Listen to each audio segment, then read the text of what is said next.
Hello bachcho, let's read the given question. The question says a composite slab consisting of different media is placed in front of a concave mirror of radius of curvature 150 centimeter.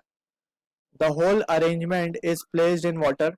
An object O is placed at a distance 20 centimeter from the slab. The refractive indices of different media are given in the diagram as shown in the figure. We need to find the position of final image formed by the system. सो हम एक diagram given है और options are A option to the left of object, B option बोल रहा है on the object, C option says to the right of object and finally हमारे पास D option है which says data insufficient to calculate image position. So सबसे पहले इस question को हमें समझना होगा कि यहाँ पे ऑब्जेक्ट प्लेस है. सो ये ऑब्जेक्ट की जो इमेज बनेगी due to this first medium, second, third and fourth. Alright, due to this four जब उसकी फाइनल इमेज फॉर्म होगी सो वो इमेज एक्ट करेगी ऑब्जेक्ट की तरह फॉर दिस मिरर. ऑलराइट, सो सबसे पहले हमें वो इमेज का डिस्टेंस फाइंड करना है कि वो इमेज फॉर्म कहाँ होने वाली है.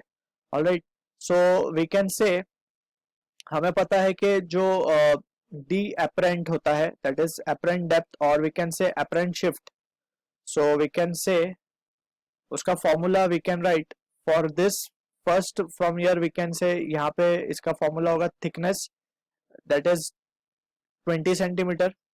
सो हम डायरेक्ट फॉर्मूला लिख सकते हैं 20 अपॉन जो उसका रिफ्रैक्टिव इंडाइसेस है दैट इज 4/3 प्लस यहाँ पे थिकनेस है 45 centimetre, refractive index 1.5 plus 24 1 plus 1.54 divide by 1.5. Alright, so ये हमारा जो बेसिकली वी कैन से ये अपरेंट जो शिफ्ट है वो हमें मिलेगा ड्यू टू दिस 4 सेक्शंस. और ऑलरेडी यहाँ पे 10 centimetre in front of the mirror है तो ये 10 सेंटीमीटर को भी इस डिस्टेंस में हमें ऐड करना होगा. लेकिन उससे पहले we can write therefore the actual, जो एक्चुअल शिफ्ट होगा वो हमें जस्ट डी अपरेंट को म्यू से मल्टीप्लाई करना होगा that is the apparent into mu. Alright, और इसी में हम ऐड करेंगे 10 सेंटीमीटर. ऑलराइट, सो यहाँ पे म्यू की जो वैल्यू है, म्यू हमारे पास जो है अपार्ट जो स्लैब्स के आजू we can say which is on both side of the slab it is 4/3.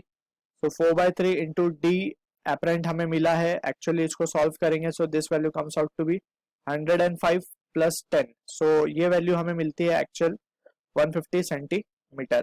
So actually ये जो ऑब्जेक्ट है ये 150 सेंटीमीटर पे इमेज बना रहा होगा और वो इमेज ऑब्जेक्ट की तरह एक्ट करेगी for this concave mirror. Alright, so we can say now अगर ये केस है so we can say if we carefully analyse so it is as good as के ये मिरर है हमारा. ऑलराइट, और इसके कुछ दूरी पे that is this distance is 150 और यहाँ पे ऑब्जेक्ट प्लेस है. बेसिकली ये ऑब्जेक्ट वही है जो इमेज फॉर्म हुई है इन चारों के रिफ्लेक्शन की वजह से. ऑलराइट, सो यहाँ पे अगर हम केयरफुली एनालाइज करें तो radius of curvature of this concave mirror is also 150.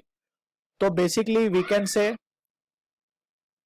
Image, ये जो ऑब्जेक्ट है we can say object is formed at 2f, basically 2f यानी कि ट्वाइस ऑफ फोकल लेंथ होता है रेडियस जो होता है. So from this we can say that object is formed at 2f. Therefore